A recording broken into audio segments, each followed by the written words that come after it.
Good evening, everybody. I'd like to welcome you back to another edition of Foreclosurepedia Podcast. Foreclosurepedia Podcast is a presentation of the Foreclosurepedia Radio Network, which premieres each Sunday evening at 2300 hours. I'd like to talk to everybody a little bit this evening about a conversation I had earlier this evening with PK Management's Chief Operating Officer, Albert Martinez. This was a really good conversation. I'd had one previously with he and the owner of PK Management, and in this one we actually had a little bit of time. He was quite candid with me, which is always refreshing. It's one of the biggest problems in the industry, especially it's very rare when a subcontractor has the ability to interact that high in the corporate food chain, if you will. And granted, I'd spoken with he and the owner on a previous occasion about previous matters. This one, the genesis of the conversation was we were having some difficulty getting an insurance provider to underwrite E&O, errors and omissions, specific to the HIPAA, which is the paperwork you fill out on the initial inspection, initial service. We have some videos on that over on the YouTube channel. If you have any difficulties or you don't know what it is, head on over there and take a look at them. But anyway, I was really happy. We talked about some of the obvious aspects, about obviously where the volume, the workload volume is going to funnel now from 5 down to 1 FSM, one field service management outfit. So that's good, and when we talk about volume, let's actually go ahead and take a look at things that are going on. Excuse me. I had a big weather change out here, so I kind of have the sinus. So as we're looking here, you can see this is the old contract. This is HUD 3.0. And you can see we cover actually, if you take a line about like this, come over here, this would be Virginia, and then follow this all the way back down again. We cover that whole area. We have affiliations with contractors that cover this entire area and then into here. We have affiliations here, here, here, and here. What we're most concerned about, obviously, is our own base of operations right here, 13,000 plus square miles. What does the map look like now? Well, you can see a marked difference other than, size of the photo, obviously. You can see what used to be 1A now has really been broken up. So we've become part of 6A. And we kind of lose a little bit of Kentucky. No big deal. Kentucky is kind of a pain in the rear end anyway to deal with. But you can see right in here. That's still us right there. So when we're talking about volume, obviously we were talking about change in contract. Here's HUD 3.6. So let's go ahead and look at some of these numbers here. If we go through here by the states, and these are HUD statistics you can see here going fiscal year 11, nothing for 12 here. Let's go down here to Tennessee. 4,000 properties, 4,000. Now that doesn't sound like a whole lot, but I don't know how many of you are doing day-to-day operations. We actually still work in the field. We're not an order mill.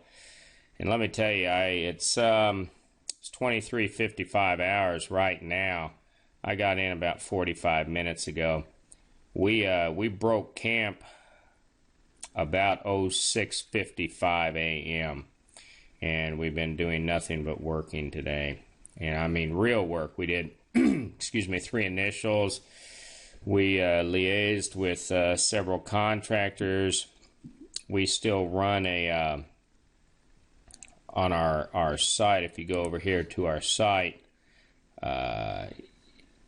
actually, let's actually kick this on up into,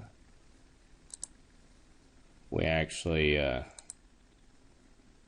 back over here to that load, so you can see when we come down here, we actually do some other work for an outfit called CACS, so we're delivering some services for them. So I mean, it's really been a long day, real long day.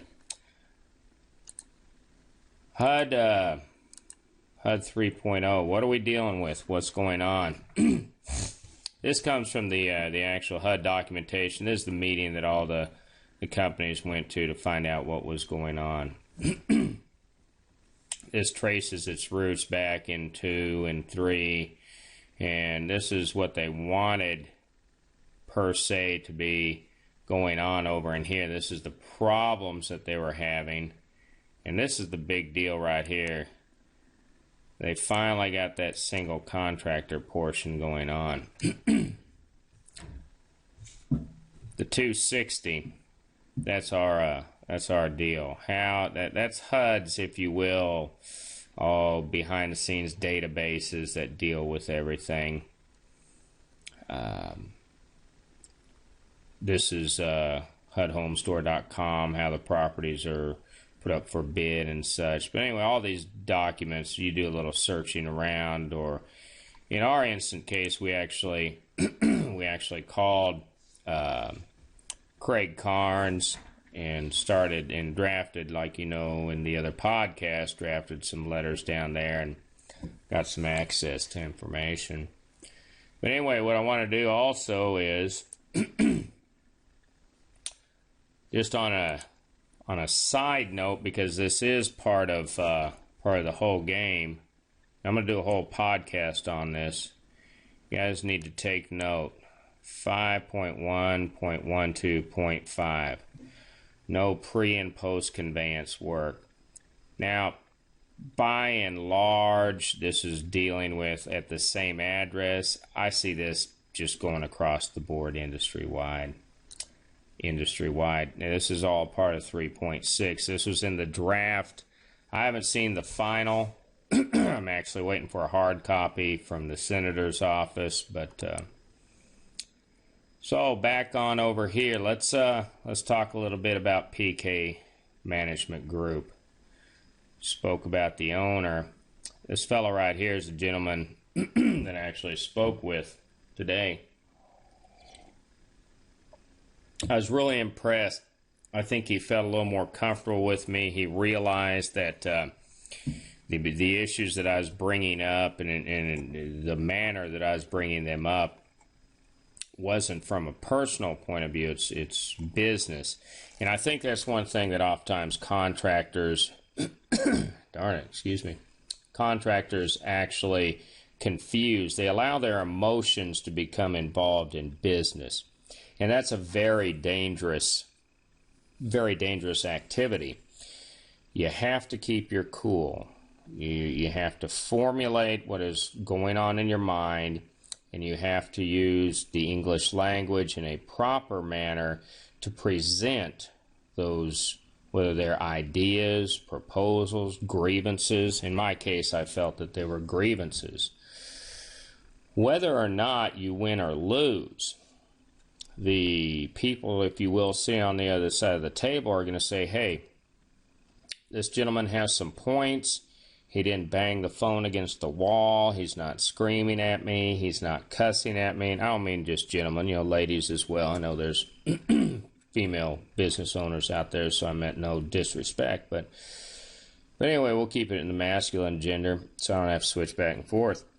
You have to be able to, A, put that information together in a palatable manner, and B, you have to be willing to compromise. No, they're in business. There is never a win-win situation. It doesn't work. In our situation, we're hoping to work for PK management. And so accordingly, we're not going to get everything we want. You know, I'd love to get $1,000 of property. It's not going to happen. Heck, HUD puts what, $2,360+ cap on these properties. So when I look at the fiscal point of view and the model, are we going down a little bit per property? Sure. Now here's the point. When I spoke with Mr. Martinez this evening, he said, look, we're going to be able to bring a lot more properties to the table. So mathematically, as opposed to taking a loss, upon closer examination, we will actually make a profit in the hypothetical because there's no guarantee that I'll ever get a single property. I'm not asserting that at all. However, what I am saying is that if there are more properties coming under my stewardship, then I obviously am making more money. I'm actually going to produce another podcast, and some members of the guild, that's the East Tennessee Property Preservation Guild, had counseled against this, but I'm actually going to present my model to everybody. How does Foreclosurepedia make money? And how do we do it consistently, time and again, while presenting an excellent work product to our clients? And I think it's really important. One of the biggest portions you'll see in this model when I release this in an upcoming podcast is time management. You have to be able to manage your time. You have to be able to delegate responsibilities. Now, the second portion of that, delegation. You have to have people you trust. In this situation, Mr. Martinez and I had an excellent discussion this evening. I trust this gentleman. And most of you who listen to my stuff and have actually met me, you know I'm quite an abrasive individual. I really am. It's something I pride myself on. Because in business, no one is in, let me rephrase that. I'm not in business to be your friend, your buddy, or your pal. When the business clock is ticking, I'm in business to make money. I'm not part of the welfare system. I'm not part of the state. I am a privately owned, I'm a chief operations officer for a privately owned company.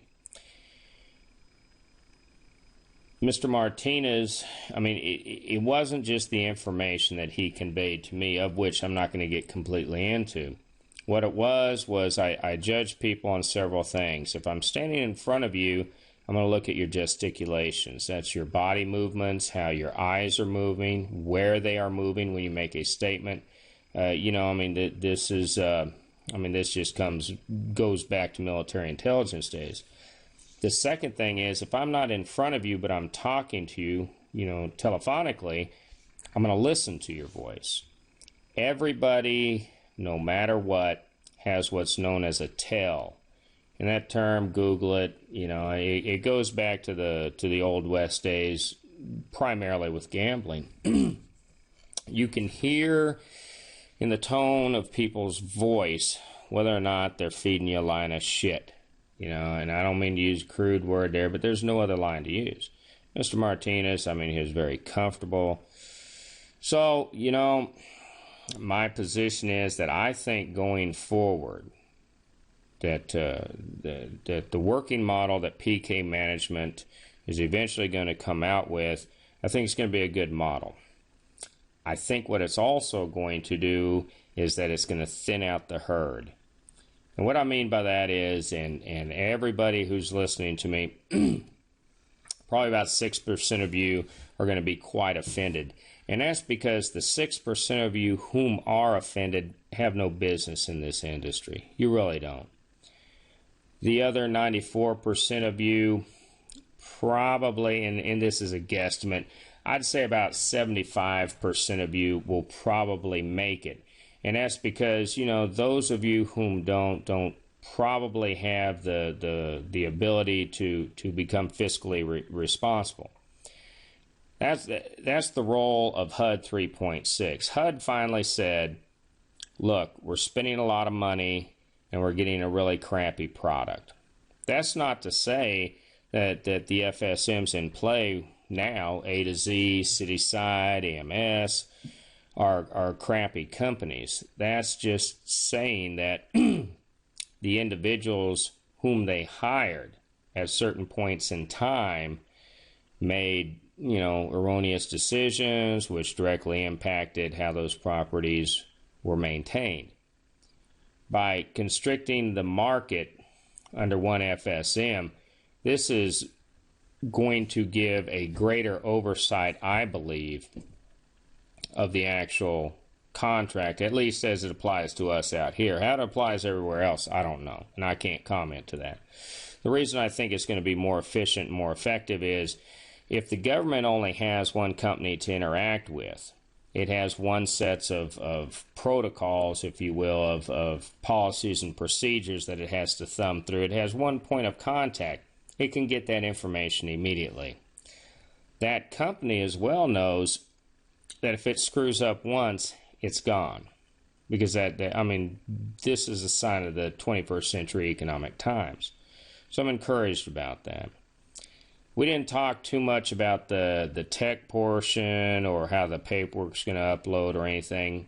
He was very congenial in his statements to me that as we go forward, there's going to be periodic announcements about how this information is going to roll out, training, both on site, some classroom training, and that's probably a good thing. The reason being is that, granted, the HIPAA is always going to ask the same questions. The PSR is always going to ask the same questions. But when it comes to information management and its dispersal thereof, every company is going to have a different technique. For example, if I go to Cityside, their HIPAA form takes up on the left-hand screen about a third of the page. Now that could perhaps be because the browsers that I use or don't use. I swear by Google Chrome. I like it. But I've run it up through Internet Explorer, Firefox, Safari, Opera. It's one third of the screen. A to Z's, excuse me, it takes up the whole screen, but you got to use Internet Explorer. I hate that. I hate anything that is Microsoft related. I got a couple of videos up on it. I absolutely hate, despise. So I hope the IT people out there are listening. Internet Explorer is just the biggest waste of everybody's time because it means I can't upload information to you, the client, in a real-time manner because I can't use my smartphone. And I'm not going to tote my laptop around. Do I have them? Do I have that capability? Sure. Why am I going to break that out in the field? I need to be running from my phone. So he is forthcoming on that. The information is going to come out. And he also, at the end of the day, what he said makes sense. So I'm not going to belabor the podcast that much more. I want to say, I actually finally got the opportunity to speak mano a mano, if you will, with the gentleman up there. It's a very, very rare event that this happens. I don't care whom you're working for. And what I was impressed, and you got to understand, they're taking on this new contract. This guy's got to be swamped. He absolutely has to be swamped. Took time out of his day, to give me a call. So I thought that was good. So if the higher-ups are that interested, in us, and we're nobody, let's not bullshit around. We're good at what we do, but shoot, we ain't got 1,000 boots on the ground. If they had enough time, take time to call us, got candid with things. I think it's something that those of you whom are professionals in the field probably should pay attention to. It's going to be a model for a while, and as new information comes into me, I'm going to get it out to you guys because you guys need it, you guys and gals. It's been another edition of Foreclosurepedia podcast. If you have any comments or questions, hit me up. Give me a shout out, COO@foreclosurepedia.org. Y'all have a good evening.